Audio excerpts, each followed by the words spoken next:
Today we have part 2 with Dr. Neel Desai. He is a co-founder for the MedFlash Go program and a contributor to the Happy Doc podcast. If you missed part 1, you have to go back and see that. We're actually having a lot of discussions on social media about it right now because I have nominated Neel for the gold medal for the best intro story that we've heard so far. So it's going to be really hard to compete with that one. If you haven't heard that, go back, listen to part 1, and I hope you enjoy the show.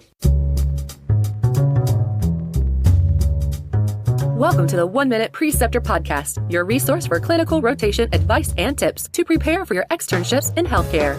Learn how to earn letters of recommendation, prepare for your clerkship, and excel at patient care from preceptors with years of practice. We interview physician educators in every specialty and clinical setting to discuss how to prepare for your rotation and improve your clinical experience. Here is your host and MedEd entrepreneur, Chase DeMarco.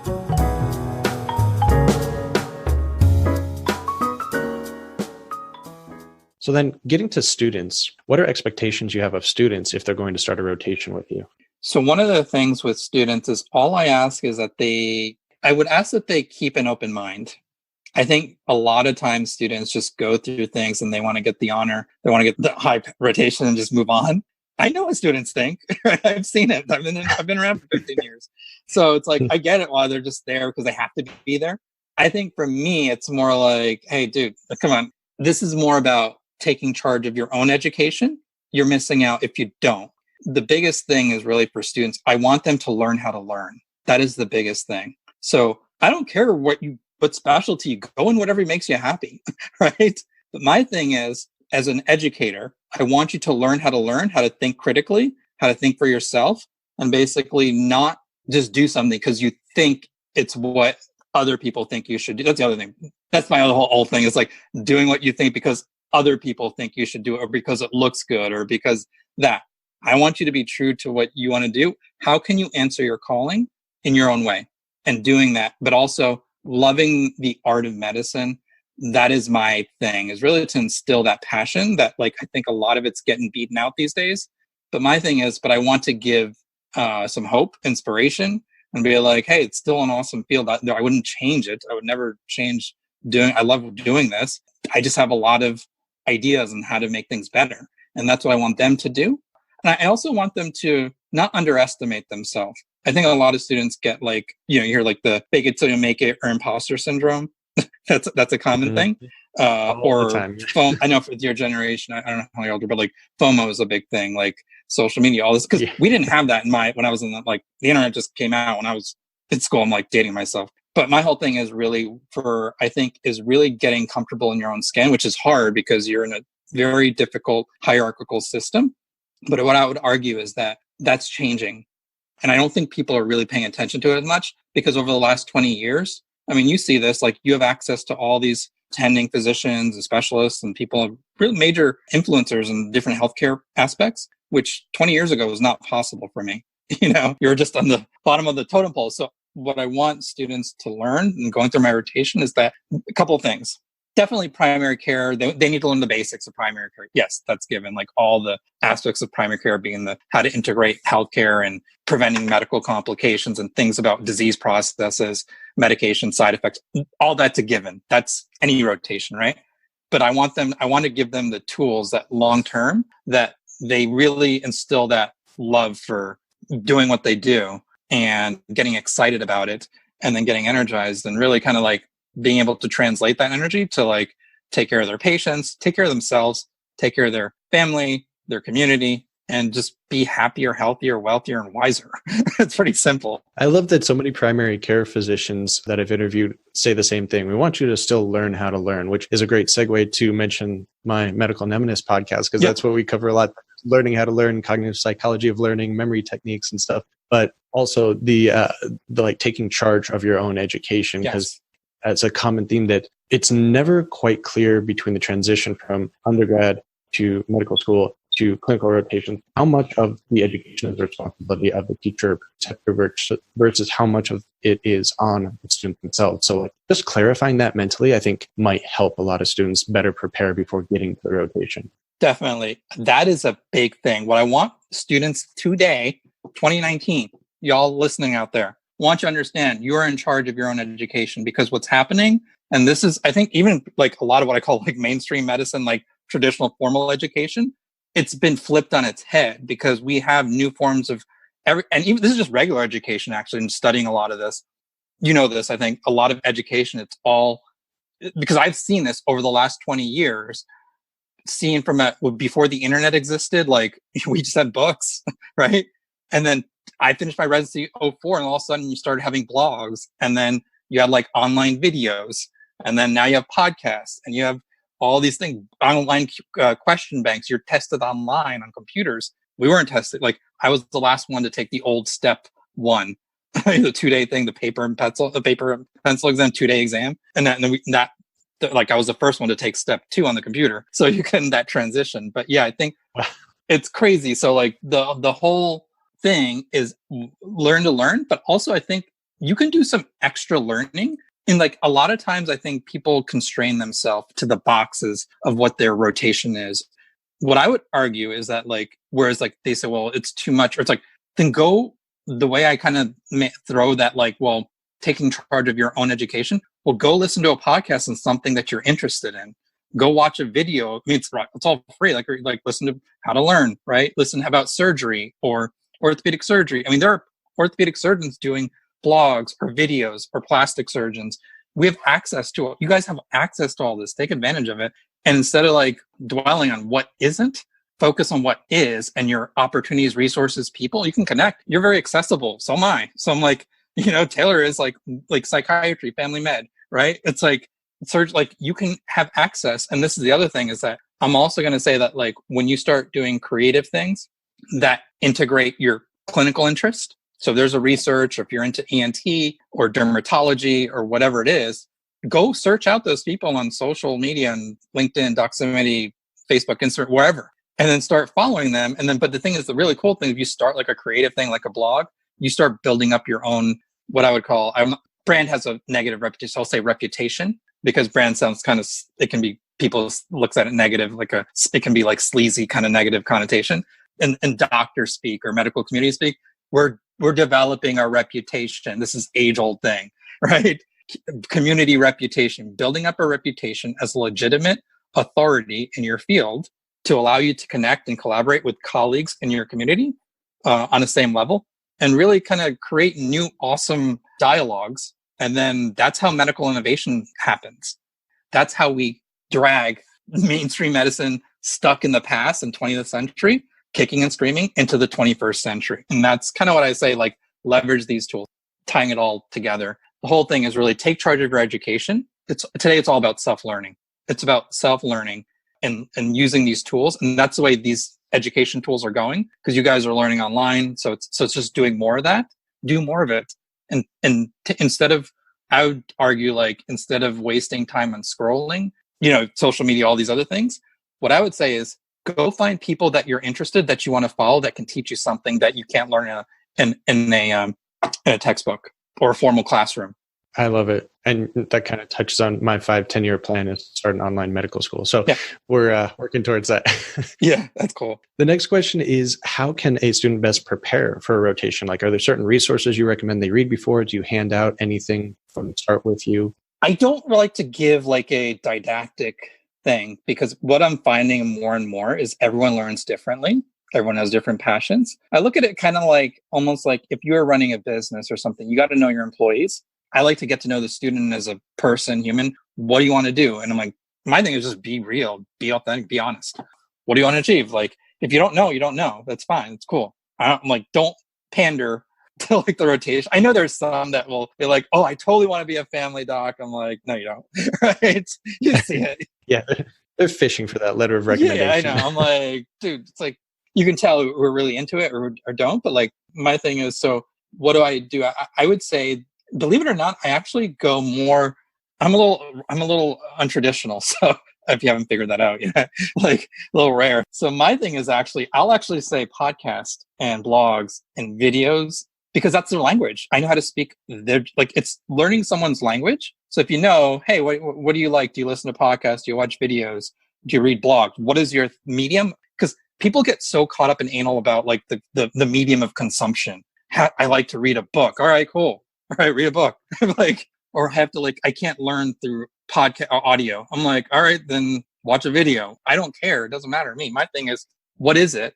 And then let me know what it is. And then I can tailor that curriculum. It's the beauty of being a quarterback and being at my age and having some experience and time served is like, I know a lot of people in different specialties and who are doing different cool things. And then I can be like, hey, go check this out. I think it will really get you excited about the field that you want to go into. And I'm also kind of subtly kind of introducing mediums from the 20th century to kind of like, you know what I mean? To kind of get them to buy into what we're doing, as opposed to just telling them, hey, I want you to be happy. I'm like, or like, shut up, I got to take my rewards, right? Yeah, I kind of did the same thing when I came out with an online micro course last year. Is I created all the video lectures myself, which took forever. But then after creating the curriculum, I'm like, I listen to a lot of podcasts. Let's add links to podcasts that are related to this topic. Definitely. So if they want extra supplemental resources, they have that, and free online micro books. I asked permission from a few authors to put a link into the course and like just giving them all the resources they need. And most of them are out there for free. So there's no reason to spend thousands of dollars on some third-party video software anymore. Definitely. The thing is, it's really, I find fascinating. There are a lot of medical students who are great content creators for like medical education. Who best to learn from someone who just went through the rotation you just went to? I was like, crap. I was like, if I was like freaking like, if I had access to this information, I would have like 50 Nobel Prizes by now back in the day. Like, I mean, I'm just kidding, but I'm like, sort of, but I'm just saying that like, you guys are so lucky to have this access to this information because here's why. Let me explain why. Not only do you have the access to information, you have accessibility to the people, like they are accessible. You can be like, you can reach out virtually online. And this is something I did in my personal space with my son and with trying to figure out his medical condition and rare. Like the virtual connections can be a gateway drug to real life spaces. So let me explain. So when you start like, for example, for you, you start a podcast, right? Or Taylor starts a podcast. You start forming a community that's attracted to you, your vibe, your tribe, you form your own tribe. And your vibe attracts your tribe and that kind of thing and vice versa. And then all of a sudden you have a community that filters out things that aren't interested in what you're doing. But that's cool. But you have those true fans and this true community that's really committed to what you're doing. Then that community builds. And then what happens is that builds up serendipity virtually. And then that can lead to real life conferences, spaces, collaborations, research opportunities, all sorts of cool stuff. And that's what's happening with us with the voice stuff. And this is what happened with me with the OI stuff. It was like, oh, wow, like you just start creating something and cool stuff. You don't expect it, but you don't even, it gives you opportunities that you never knew you had. And I think a lot of students, a lot of doctors also, they feel they have to stay confined within the box of I'm on this rotation. Then I got to do this. I don't want to upset the apple cart. What will people think? What will my school think? Because there's a big culture of fear instilled into us, right? Rightfully so. You don't want to get sued. You don't want to have bad patient outcomes. But on the other end, it also does it at the expense of our creative outlets and our ability to connect. So I think one of those things that is really taking charge of your education and doing these creative outlets, it basically allows you to create new opportunities and then collaborations. And that, I think that's the 21st century model for success. Start creating something online. And then it's also figuring out, are you good at blog? Like first it's like, what are you interested in? Orthopedic surgery, cool. Start to be like a reporter. So this is what these doctors are doing. Like kind of like we both kind of do a little bit, this is what they're doing. And then you kind of learn from them, from the experts. And then you kind of become like an expert on that specialty or field or whatever. And then you become in the conversation.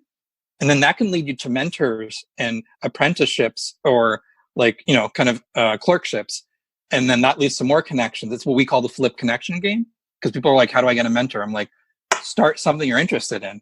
Because then you're like a blog, a podcast, a channel. But a lot of it's just getting over that fear because what's happened is people think, Taylor talked about this, I've talked about it. Like we're afraid that we think people are going to judge us or that it's going to be like, what are you doing? Or kick you out of school or something like that. Here's the deal. As long as you do it professionally, ethically, and responsibly, if you do it right, you leave your digital fingerprint out there, it builds a good reputation. And it really gives patients a good vibe of like who you are. So it builds your brand, your reputation, and you get patients that you can convert to like see you in the practice and like for your thing, which is what we all want. And then they'll trust you.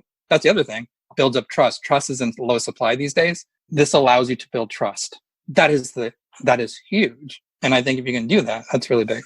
Yeah, I love it. That's perfect. And I completely agree. That's how I got my foot in the door, and things have just blossomed since then. And I love the term co-op petition. Yeah. So I'd much rather work with other physicians and any students out there, like you said, content creators, please contact me. I'm willing to work on anything that time allows. And the more we work together, the more we can accomplish. So why not? Yeah, that is a big thing. So just the term co-op petition, just to unpack that a little bit, just for listeners, you probably talked a little bit about it, but like, it's basically in the past, we all know gunners, cutthroats, all that, we know that goes on.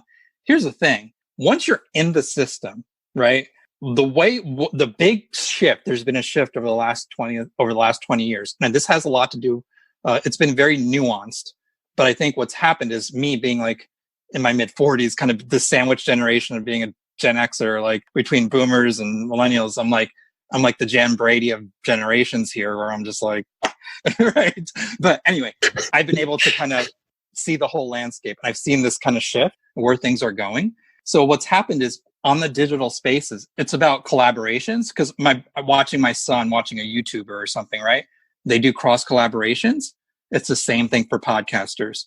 They build audiences, and then when they kind of do a collab, they each siphon each other's followers, listeners for podcasters, viewers for YouTubers or bloggers, readers, right? You build your audience. And what are you doing at the end of the day? You're building your reputation, but you're also collaborating, but you're also in cooperation. It's not a zero-sum game. Like if you do well, right? It doesn't mean that Taylor and I don't do well. If I'm just seeing what you're doing, but I'm learning what you're doing well. And then we kind of share information. We have a friendly competition to do better. But we're competing against ourselves to do better. But we both share secrets, trade secrets.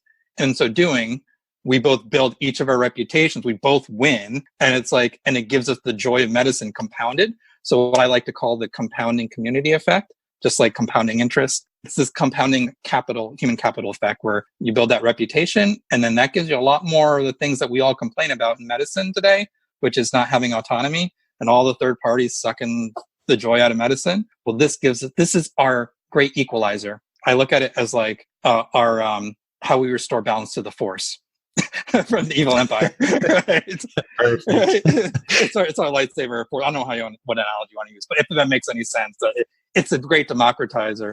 That is awesome. I love that. I love that.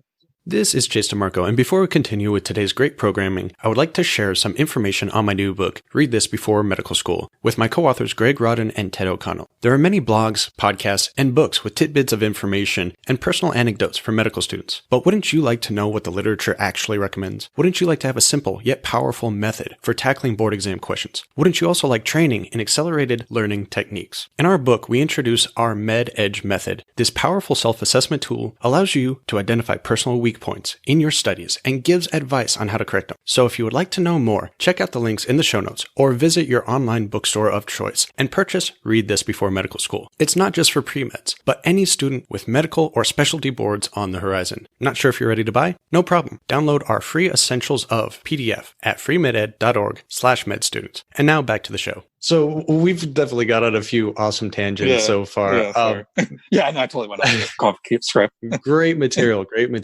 Getting more back to the students, right. The audience of this group. I know we briefly touched on it earlier, but for those like looking for a letter of recommendation, are there particular things you look for? Do you want them to ask early? Do you want them to show you certain aspects beforehand? Like, how do they notify you that's what they're looking for? Yeah, I think for them, it comes back to like showing passion, really interest. Again, it's like, are you disinterested, or do you truly have a curiosity?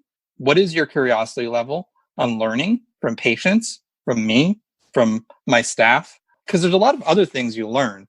So I think for them, if they want to get a good recommendation, I think the biggest thing I would say is people notice, like students, like I have a lot of patients say, where's your student? I'm like, they're really good. Or they remember them, like they've seen them a couple times because they made such an impression, because they were really curious about what was going on, and and just sharing that information. So a couple of things. I want to know how curious a student is, but I also want to know, how do they connect? How are they connecting? Connecting with other students, with the patients, with everything. Okay. Yeah, because if they're disconnected in any of it, I think a lot of it kind of takes all of it down, because You really got to be connected to your purpose, connected to what you're doing. But what do I mean by that? Basically, are you fully present with your preceptor? Are you listening? That's the other thing. Are you listening? Are you really listening? Not just hearing. Are you listening to what I'm saying? And then processing that and then being like, oh, that's really good. Can you have a conversation? And that's also being able to converse. That's the other thing. I think that's an important thing, like having a conversation. So this is all like EQ, soft skills, I guess you could call it, but I think it's really important. I think it's in the quote unquote curriculum for medical school, but I think the real where the rubber hits the road is in these moments of the exam room when we're just chilling, like, hanging out in the office, and like how are you just talking about life or medicine, like, you know, because it's like you can't isolate it. It's all affects one another. So I think learning how to converse is a big thing, and being curious. So those are the things I think if they really want to shine, it's about doing those things, like being curious and really that art of conversation and being able to connect. Very good. I like it. Yeah. Getting the curiosity and the passion seems to be a recurring theme. But so for another addition here that I've recently added is another personal question, kind of like the icebreaker. And you can choose between the two. You can answer both. But the questions are, one, is there anything you would have done differently in your career or education?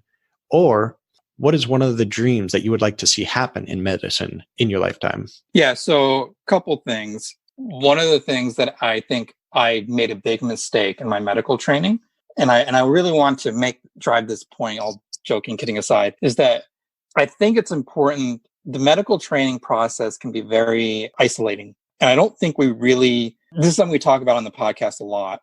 A lot of times medical students try to be a martyr, and just physicians in general. You know, I think you know what I'm talking about. And it's like, we try to do it all ourselves, try to be Superman, Superwoman. And it's like, we don't want to look for help. Right. Don't want to look for support. Exactly. So the biggest thing is that self-awareness of like, basically when you are feeling like, because it's going to happen. This is a triathlon and mountain climb. So my biggest thing was like, I'll just deal with it. But then it manifests in other things. You know, you don't sleep right. You don't take care of your health. Before you know it, you may have some mental stress and all these other things, right? And it's just like affects your relationships, right? And it's like I think part of and you lose your hobbies and all these other things. It consumes you. So I think the biggest thing is what you were saying is one. It goes back to that communication. I really think it's people are aware of how they're communicating, connecting with themselves so they can communicate. So I really want students to get that. Like if you're feeling low, or if you're feeling that like you're just running it, like you need help, it's okay to ask for help. I mean, it took me some time, where I hit like rock bottom a couple of times to really ask for help. But there were other times where I tried to do it and it hurt me in the long run. So I really want people to over communicate, to ask for help early. The earlier that you learn to ask for help, that is a skill. And it's nothing to be ashamed of either. I think that's the other thing. People think that sometimes they may think that makes them weak. It's the opposite. People who are the strongest and most successful physicians, or any people in any career, they were always willing to ask for help.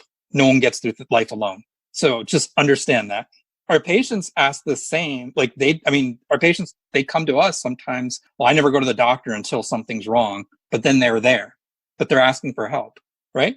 So we should follow that model and be like, we're humans too. Ask for help, communicate. So I think keeping that open line of communications, especially when you start the medical process, you're going to a new place, new school, new system, new people. I think it's also important to find your core, like a couple people that inner core. Hey, I'm going to call you at 2 a.m. on a Wednesday night, and I just need to complain, or I just need to vent, whatever it is. I don't care. I'm going to call you at 2 a.m. You call me at because you're going to need that favor returned. I think just having that kind of conversation early on, again, from a primary perspective, can prevent a lot of pain and suffering and bad decisions, right? And outcomes. And you guys cover a lot of building support systems on the Happy Doc podcast, correct? Correct. So that could be a good resource for students to check out. Yeah. So if everyone's interested, Happy Doc podcast, we're all over social on thehappydoc.com. So it's pretty self-explanatory, but that is one. So change something you would have done differently in your career or education is building that support system sooner. Yes. And then ask, building a support system to ask for help. Got it. I think it still happens for a lot of people. I think I see it a lot still today with my colleagues or with communities, just physicians, students. It's not just students. It's across the board. Trust me on this, because from personal mistakes, my career, personal space, I didn't do that. And then also being honest with yourself. I think a lot of times we lie to ourselves. And I think really being true to honest. And when you're not being true to yourself, that really causes a lot of problems too. Cognitive biases, confirmation biases for everyone, including physicians. Yes, totally. Yeah. And then as far as to say the bigger thing, also the dream, it goes to pretty much basically what I want is it goes back to basically allowing people to basically thrive in the 21st century model. Again, to allow basically when I talked about this, the tagline earlier, allow each of the doctors, students to eventually learn, teach, create, and practice medicine in the century we live in by being connected to their calling and getting excited about perfecting their craft and connecting with their community and their colleagues and themselves. That's a big thing. That's great. Yeah. Are there any other resources that you'd recommend for students? Maybe something to help them self-assess or keep on track during their clinical rotations, make sure they're keeping up with the pack, so to speak? I would say, obviously self-promotion, the Happy Doc, obviously. We're starting to do some things with the voice technology space, but I think you'll probably talk to Taylor about that, my colleague, my co-founder, and future podcast. So that's another thing that kind of goes with that theme with using technology in the space in the century we live in. So, but I think also as far as resources, just pretty much, I would just say, I don't have necessarily for family medicine. I would say the American Family Physician podcast. That's really good. I think it's run by some residents and University of Arizona, if I'm not mistaken. I think you're correct. The AFP podcast, that's a great podcast. That if that's one thing you're into, but the AFP journals are good for family medicine if you want to learn some things there. The AFP website, that's also AAFP website. There's things there as well. But also I would also say, you can also search your own things. Again, like I was saying, don't necessarily just take it didactically. I would say figure out your own curriculum. And I just want to give people some examples and then figure out, it's like doing your research at the library. Back we used to do back in my day. I'm dating myself, again, old man over here. But the whole point is doing your own, figure out what you want to do, what you want to learn in that field, and how you So if you want to you're going to need to know some basic things for boards and stuff for the exam, but also try to think long term. How is this going to affect if you want to be a surgeon? What are you going to need to know? What are important things? So what do you really want to nail down from that rotation? Because you're going to see a lot of it. So I think if you make it practical, so I would say make your curriculum practical. Search podcasts, videos, YouTube, all this stuff, it's out there. Take advantage of it. Don't let that be a barrier just because it's not at your medical school or, it's not in the curriculum, quote unquote, formal education. Because a lot of real life learning comes out what we're doing, right? And real life space, a virtual space, here, what we're doing, connecting with people. That's at the end of the day, I want them to learn from people. So find people that you want to, who have done what you want to do in your career and your path, and then see how you can kind of get there. Are there any thoughts for maybe physicians interested in starting to precept for students? Everyone has different styles. So my thing is whatever you think can best effectively help students learn to learn, do that. I like it. Okay. Any way for the audience to reach out to you? I'm on social media. My handle is Dr. Neel 1973 at hotmail.com. So that's all lowercase. Medical school days, still using Hotmail.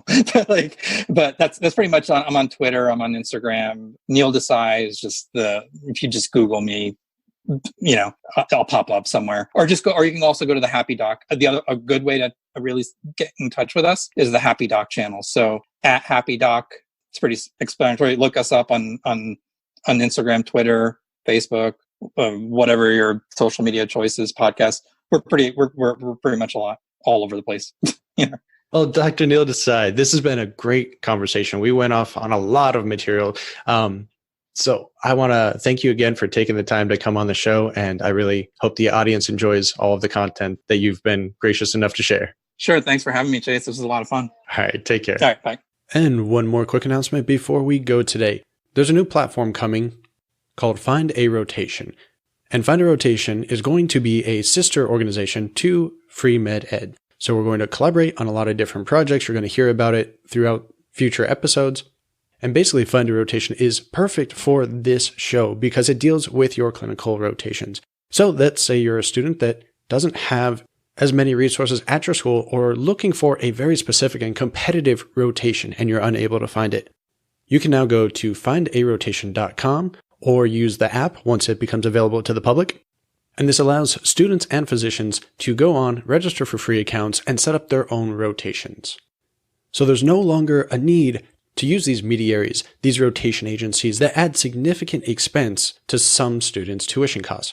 Instead, on Find a Rotation, it's more like Airbnb. You go on, you search what's available, search by specialty, location, etc., find a preceptor, send a message to see if you can rotate during that period of time, and they'll accept or reject your request.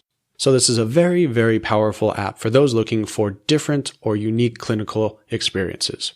I strongly suggest you go to findarotation.com, and even though it has the coming soon page right now, just save it in your browser settings so you can come back periodically and see when it becomes available. We'll also try to make an announcement on the show and make sure to let any friends know that are having trouble finding their clinical rotations and experiences.